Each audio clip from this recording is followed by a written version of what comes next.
Thanks for joining me on the Global News. The headline says Bakhmut war, Wagner boss complains of lack of ammo from Russia, Western Pakistan. Some more stories. Russian military positions around the eastern Ukrainian city of Bakhmut are in danger unless mercenaries from the Wagner group immediately receive ammunition, the head of the private firm confirmed. Yevgeny Prigozhin said Russia's front lines close to Bakhmut could fall apart if his forces did not get the shells and rounds pledged by Moscow in late February, the newest sign of tension between the Kremlin and the militia chief. Prigozhin frequently criticizes Russia's defense chiefs and top generals. Last month, he accused Defense Minister Sergei Shoigu and others of treason for withholding supplies of ammunition to his men. Fighting has increased near Bakhmut over the past week, with Russian forces attacking from closely all sides. Russian victory in the town, with a pre-war population of about 70,000, will give it the first major prize in a costly winter offensive after it called up hundreds of thousands of soldiers last year. Russia says it will be a stepping stone to finishing the capture of the Donbas industrial region, one of its most significant objectives. But military analysts say Bakhmut, which has been virtually destroyed in the fighting, has little real strategic value. Loads of Israeli Air Force reservists have said they will not turn up for a training day in protest against Prime Minister Benjamin Netanyahu's planned judicial changes. As Israel's strategic arm, the Air Force has traditionally depended on a reservist in wartime and requires crews who have been discharged to train often in order to maintain readiness.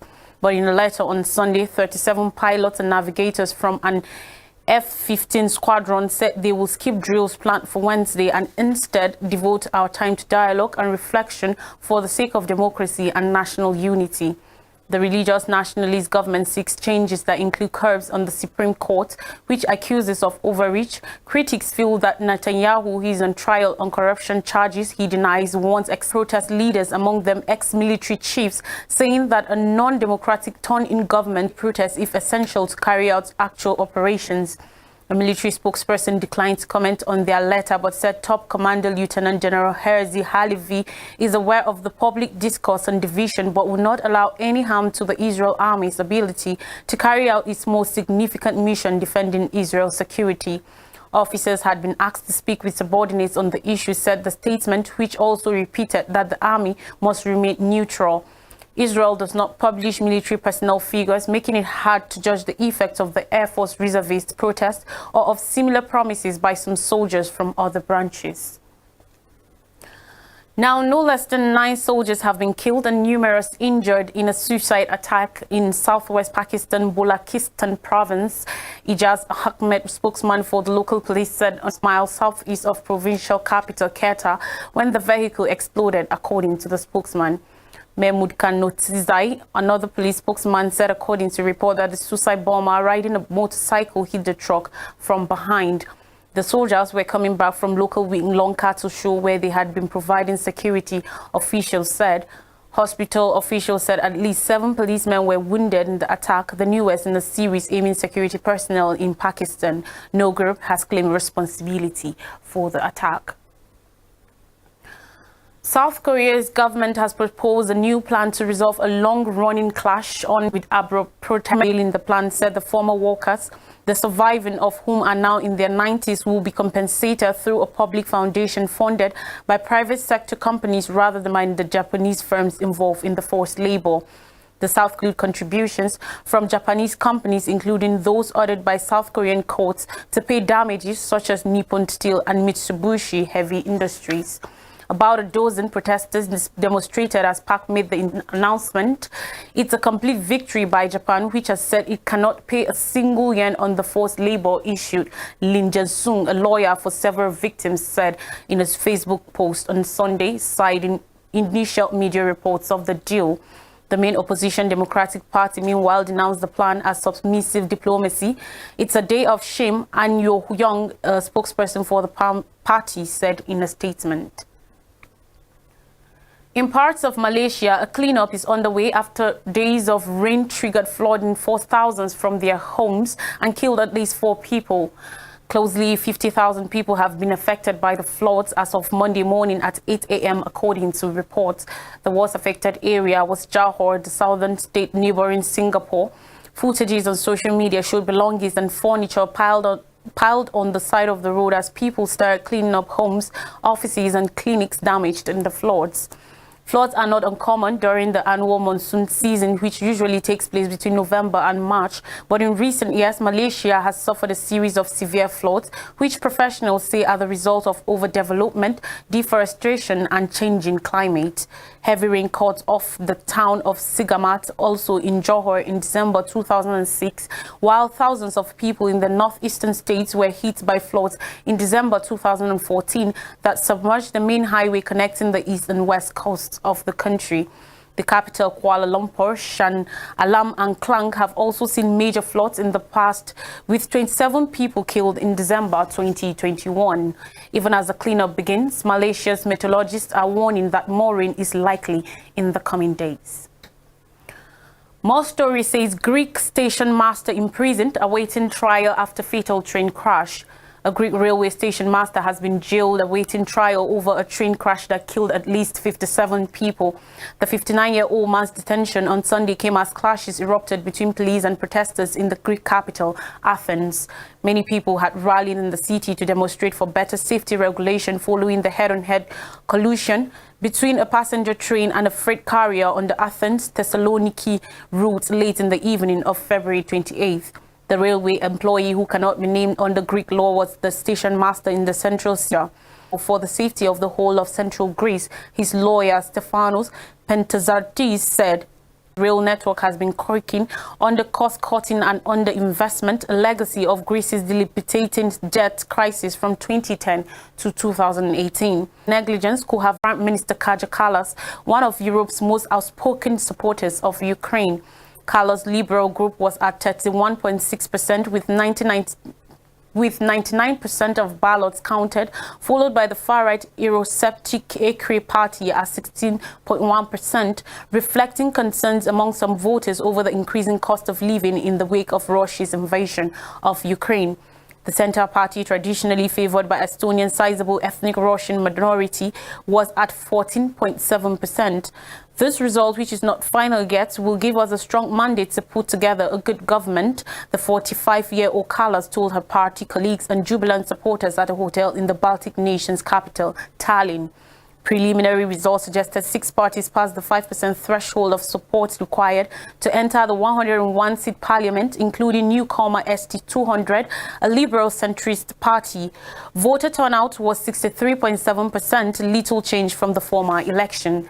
Estonia, a country of 1.3 million people on Russia's northwestern border, has been one of Kyiv's most vocal supporters since Moscow invaded Ukraine on February 24, 2022. Its military assistance to Ukraine sums to over 1% of gross domestic product (GDP), the biggest contribution of any country relative to the size of its economy. Kallas said any government she formed will keep calling for pressure on Russia. Estonia broke away from the Soviet Union in 1991 and is a member of NATO and the European Union. In Africa, Tunisians disobey ban to protest against President Kais Saied. In Tunis on Sunday, hundreds of Tunisians rallied in defiance of a protest ban.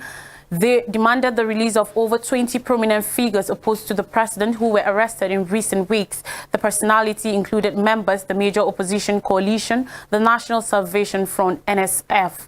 Among the protesters, NSF members, relatives of imprisoned public figures, some of whom were locked behind bars under ex-ruler and ousted President Zine El Abidine Ben Ali. The message that we are sending today is not to fear, Lamin Bouzazi, a member of the National Salvation Front, said. Tunisia belongs to its people and not to an opportunist who wants to set it on fire. He is following in the footsteps of Mussolini and Hitler, those two criminals who set their countries on fire. We will not allow a Hitler Jr. to destroy Tunisia. He is a dictator who does not have the capacity to order, and he puts people in prison because he fears it and does not know what activists do, not fear any prison. Hasgui, who was jailed under the dictatorship of ousted President El Abidine bin Ali, attended the rally and denounced Said in comments. Said has accused those arrested of terrorism and causing frequent food shortages as well as plotting against the state. The United Nations High Commissioner for Human Rights expressed in February concern over the deepening crackdown against perceived political opponents and civil society in Tunisia, including through measures taken by the authorities that continue to undermine the independence of judiciary. And lastly, on global news, AFDB Africa gets over $50 billion international support to transform agriculture. Development partners have agreed to commit over $50 billion to Africa's drive to transform its agricultural sector and become a breadbasket. In a statement issued on African Development Bank's AFDB website, the global support came barely 2 months after the program's inauguration. Political leaders on the continent have resolved to work assiduously with international partners on compacts that will transform agriculture across the continent, according to the statement. It said the leaders resolved that this at the recent Dakar 2 Food Summit organized by the Senegalese government and the African Development Bank. It listed donors of funds to include Germany, which plans to contribute $14.34 billion, and the United States, which intends to provide $5 billion. The AFDB aims to contribute $10 billion over 5 years, while the Islamic Development Bank intends to provide $7 billion. The European Union, the European Investment Bank, EIB, the International Fund for Agricultural Development, IFAD, and the West African Development Bank are parts of the donors. Arab Bank for Economic Development in Africa, the French development agencies AFD, Ireland, the Netherlands, Switzerland, and the United Kingdom also pledged their donations, it stated. The statement noted that the leaders agreed to allocate at least 10% of public expenditure to improve agriculture funding during the Dakar meeting. It said they also resolved to deploy robust production packages to boost productivity and add resilience to achieve food security and self-sufficiency. According to reports, African heads of state and government endorsed the outcomes of the just concluded African Union AU Summit in Addis Ababa, Ethiopia. Stay with me for more stories on Zuma Nigeria. Don't go anywhere.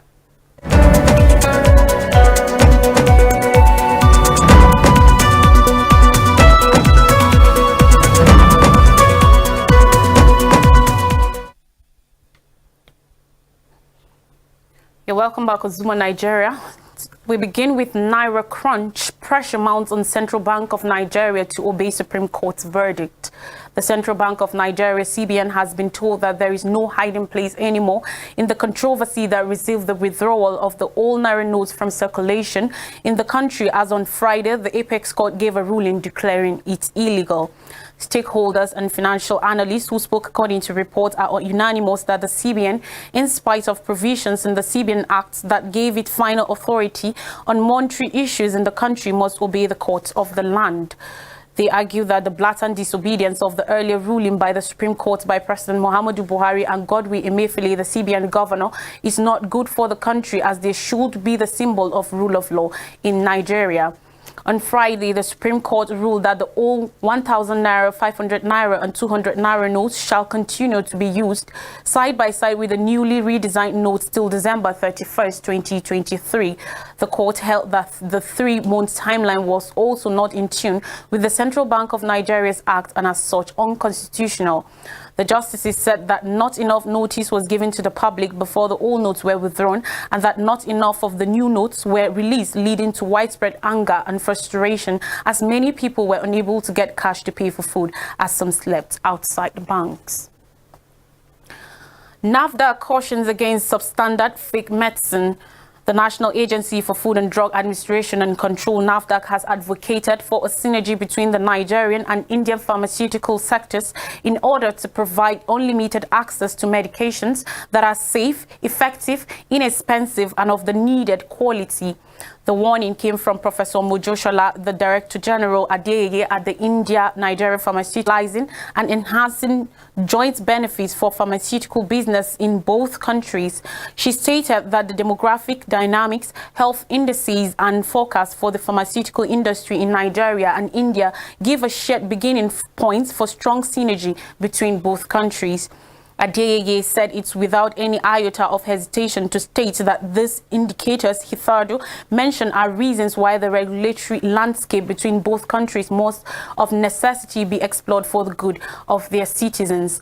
In a statement by the resident media consultant to NAFDAC, Shayo Akintola, in Lagos on Sunday, Adeyeye also noted strong correlation in economic indices in both countries, which places them on the list of World Bank emerging markets, thus creating objective evidence and the need for common and strong bilateral. Quantity of COVID-19 vaccines was obtained from Serum Institute, India, noting that this was typically made possible through the active intervening role of the India National Regulatory Authority, NRA, the Central Drug Standard Control Organization, CDSCO.